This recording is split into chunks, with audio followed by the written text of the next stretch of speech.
Hello everybody and welcome to The Dark Side.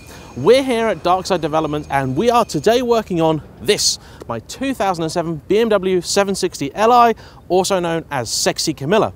Now, Sexy Camilla is soon going to be going up for sale, but I am the sort of person that doesn't want to sell a car that I wouldn't be happy buying. So, over the last month or so, I've been working on the car and getting it up to the standard that I think I'm happy with to be able to sell the vehicle. In the very first video, we sorted a water leak, thanks to BIMAfix. We also sorted the suspension, thanks to my guys at William Francis, who also did the water leak to be fair. Then in part two, I myself, in a very, very rare bout of doing something on my own, fixed some of the interior issues that I had, and then today we're fixing the other big remaining issue, which is an engine one.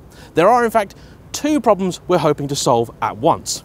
This is the BMW N73, a 6-litre V12 producing about 440 horsepower and 440 pound-foot of torque. It's a lovely, beautiful power plant and was very advanced for the time.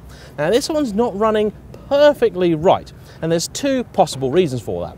And number one is the fact that the coil packs, one of which has been replaced in the past and the others I suspect may be original. BMWs in general have a real appetite for coil packs, and so we are going to be replacing those. However, we're also going to be doing something a little bit more invasive, because this was the first ever direct injection V12, and because of that it suffers with the same issue as many Audis and so on of the same type. Because it injects the fuel directly into the cylinder, the inlet valves can get a significant carbon buildup on them, and that will affect the engine quite significantly in some cases. This one has 114,000 miles on it, and at 80,000 miles it apparently had a carbon cleaning treatment, but that was some sort of gas treatment, a TerraClean type thing, although it wasn't actually a TerraClean.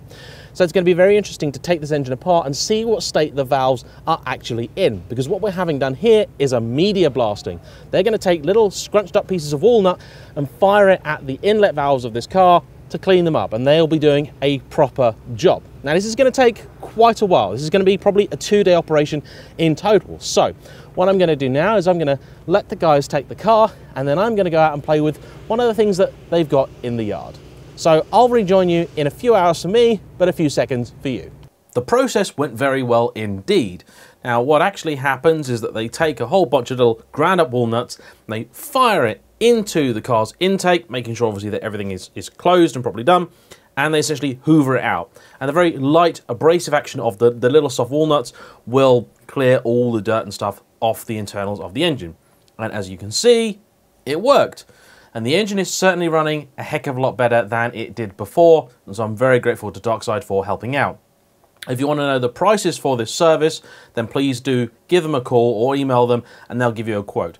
There's no real point me telling you what it cost me, because they had to make up some parts for my car, so even if you were to do the same thing, I've now saved you a bit of money because they've now got the template that they need for doing a V12 7 Series. And depending on what kind of car you have, it's going to be a different price as well. Obviously, a 4-cylinder is going to cost you a lot less than, say, doing a V10. So just call them. But I would personally say, given the price differential between this and doing, say, a TerraClean type service, for cars that you know really suffer, particularly Audi, direct injections, things like that, I would always be tempted to go with the walnut blasting. I would just get the full thing done now, I think. That is just what I would do. However, we did also notice a couple of other issues with the 7 Series. The gearbox on the way home threw me an error, and funnily enough, that was just after we talked about the fact that I think that probably could do with the service too. The brakes, it seems, are also much lower than the seller of the car claimed they were, so I'm also going to get those done, and I'm just going to get the whole lot done. Discs and pads, all round. With those two bits done, the brakes and the gearbox, that then should be the car complete. So with some luck, the next video you're going to see from me on the 7 Series will be a walk around telling you that it is up for sale. And my current plan is to sell it through collecting cars, because I do need the car gone.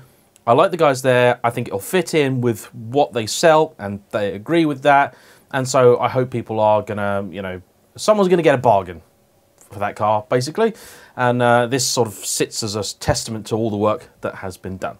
So thank you for watching. Thanks massively to the guys at Darkside Developments for helping out. They have been great, very professional, very courteous, very good people.